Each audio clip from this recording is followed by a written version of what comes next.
साधारणतः मे महिन्यामध्ये मी शेवटची हॉरर स्टोरी अपलोड केली होती. त्याच्यानंतर विचार केला की टाकेन, पण असं काही अनएक्सपेक्टेड माझ्यासोबत होत गेलं की मी त्याच्यातून आजपर्यंत बाहेर येऊ शकलो नाही. आज एवढ्या महिन्यानंतर मी पुन्हा एकदा छोटीशी हॉरर स्टोरी तुमच्यासाठी घेऊन आलो आहे.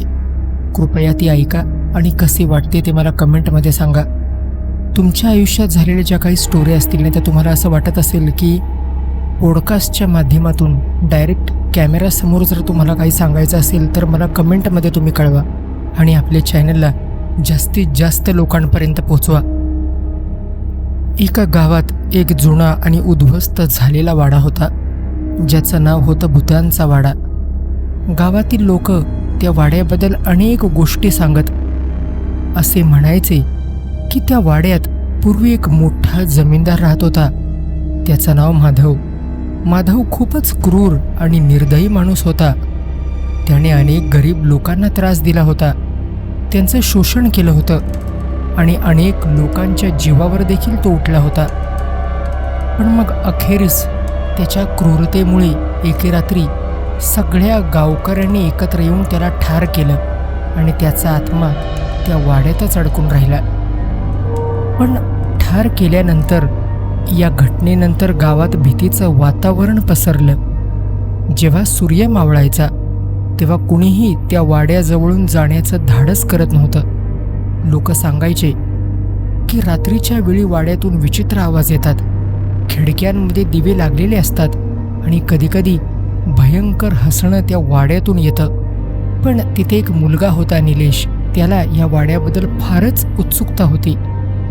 गावकऱ्यांच्या सतत सांगण्यानंतरही, इशाऱ्यानंतरही त्याने त्या वाड्यात रात्री जाण्याचं ठरवलं.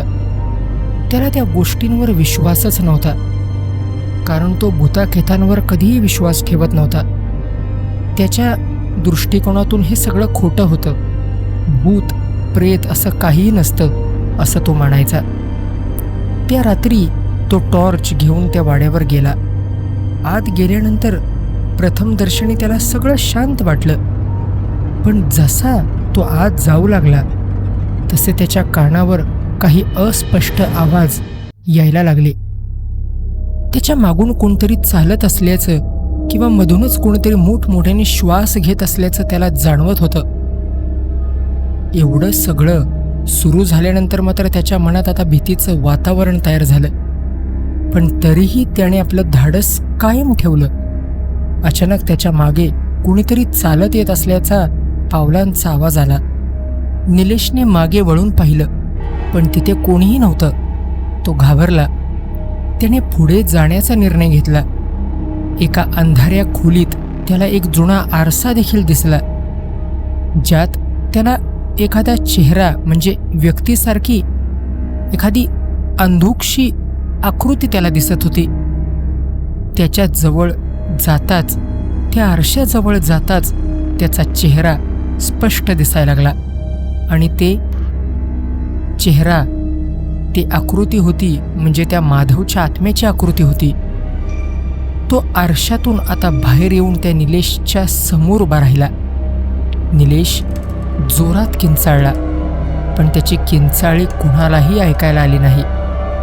माधवचा आत्मा त्याच्यावर हसत होता आणि नंतर तो त्याच्या भोवती गरागरा फिरू लागला. आणि त्या क्षणी निलेशला कळून चुकलं की तो ह्या वाड्यातून कधीही बाहेर पडू शकणार नाही. त्या रात्री निलेश कधीच परत आला नाही. गावकऱ्यांनी त्याला शोधायचा प्रयत्न केला, पण त्याचा काहीच पत्ता लागला नाही. काही दिवसांनी लोकांना वाड्यात निलेशचा देखील आवाज येऊ लागला. तो मदतीसाठी ओरडत असे, पण आता तो देखील त्या वाड्यात त्या अडकलेल्या आत्म्यांपैकीच एक बनला होता. मित्रांनो, ही छोटीशी भूत कथा तुम्हाला कशी वाटली मला कमेंटमधून सांगा.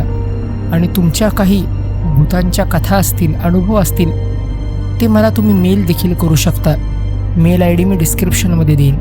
तेव्हा तुमच्या कथांना रीड करायचं असेल तर मला कळवा. ही कथा ऐकल्याबद्दल thank you so much. Take care.